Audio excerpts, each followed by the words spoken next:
복원이 되었으므로 제423회 제주특별자치도회 임시회 예산결산특별위원회 제1차 회의 개의를 하겠습니다.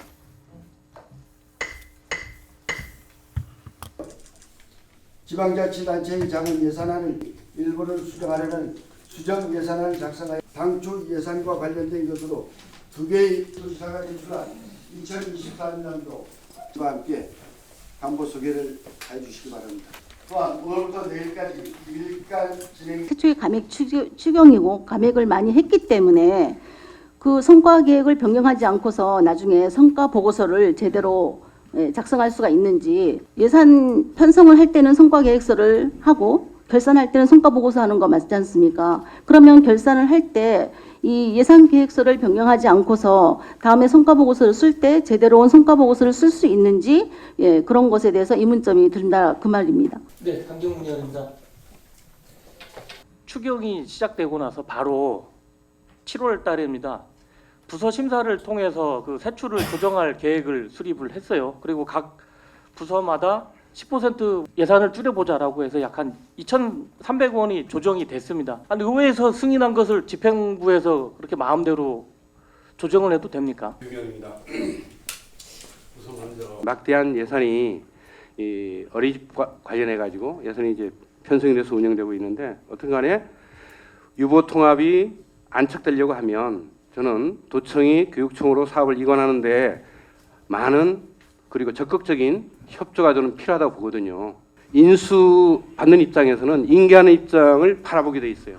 인계하는 입장은 인수하는 사람들이 좀 편안하고 안착될 수 있는 그런 인계가 중요하다고 봅니다. 2023년도 한 해 공공기관의 출연금, 전출금, 위탁사업비와 관련한 정산 부분들을 좀 더 꼼꼼하게 관리하기 위해서는 이런 별도의 조례가 좀 더 필요한 거 아니냐. 시민단체라든지 민간단체들보다도 좀 더 철저하게 정산할 수 있는 그런 부분들이 좀 필요하다, 이렇게 생각하는데 어떻게 생각하십니까? 강아지 요금 때문에 제주도 관광객이 없다라고 지금 가짜 뉴스를 계속적으로 좀 나오고 있습니다. 통계를 내놔야 될 걸로 보입니다. 이 정도 얘기면 아마 모든 지자체에서 관광객 유치의 현안인데, 넘버원이 제주도에서 이해야 된 그 문제 의식이 다른 사람 손에 맡긴다? 저는 제주도에서 직접 해야 된다고 보는데 어떻습니까? 12.5메가와트, 네. 30메가와트도 추가로 생산 시설을 만들 예정이죠. 네, 그렇습니다.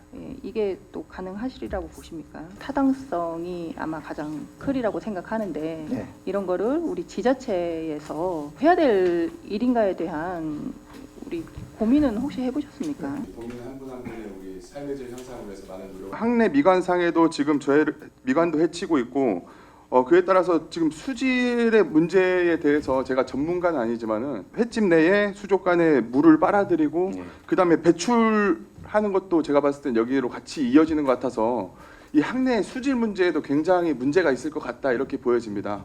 기대해 주시기 바랍니다. 네, 또 리에서 활성화돼서 리에 예를 들면은 뭐 복지라든지 환경 분야의 시설 분야에 대해서 보충이 되고 그리고 운면등이 와야 되는데, 우리 구조는 그렇지 않은 것 같아요. 도를 물론 도가 중심이 됩니다. 근데 도에서 하는 세출이 좋으니까 뭐 시설비라든지 아니면 환경 뭐 여러 가지 분야분이 있는데, 여기에 대한 분야가 좀 이 기획학적으로 된 거 아닌가라는 생각도 들기도 합니다. 기대해 주시기 바랍니다.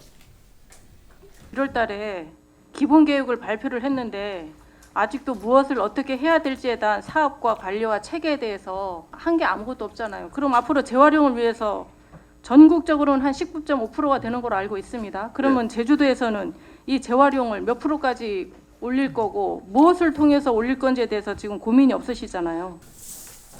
그리고 우리 세수 결손이 때문에 다 같이 감내해야 된다고 그러는데, 왜 그 감내를 읍면, 1차 산업 이 부분들은 조금 더 우리가 정책적인 배려를 해줘야 되는 게 아니냐 싶은데, 조금 아쉬움을 표하면서요, 이런 정책적인 유연성을 좀 가졌으면 좋겠다는 마음에서 질의를 드렸고요.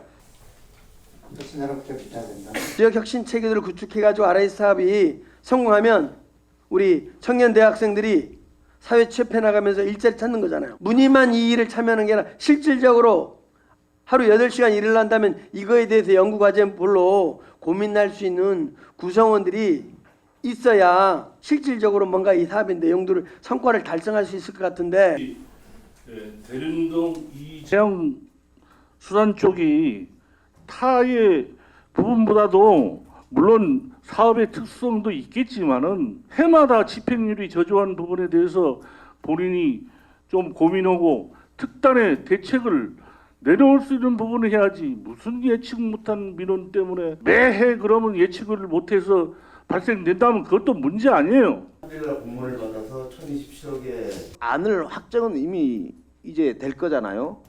그래서 도의회의 동의 절차를 밟을지 안 밟을지에 내부 고민도 좀 해주셔야 되고 특별법 개정이 순조롭게 된다라면은 뭐 도의회 동의를 당연히 받으셔야 될 거잖아요. 근데 특별법 개정이 난항이 예상된다.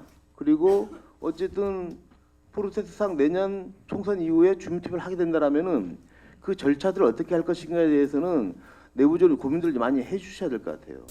예, 전문가 이민호 취업 고로동입니다. 비전문가가 봐도 문제점을 지적할 수 있을 만큼의 문제점들이 계속 뭐 제기가 되고 있고 발굴되고 있고 하는 건데 그렇다면은 이 용역 12억짜리 용역을 누군가는 나중에 책임을 져야 되지 않겠습니까? 뭐 세입 분석은 어떻게 될 건지, 예, 이 뭐 기초자치단체별로 뭐 앞으로 뭐 예산 배분은 어떻게 될 건지 이런 게 나와야 되는데 이런 게 전혀 없고 그냥 제주도가 맡아서 한다. 의원님들 여러분 수고하셨습니다. 지금까지 행정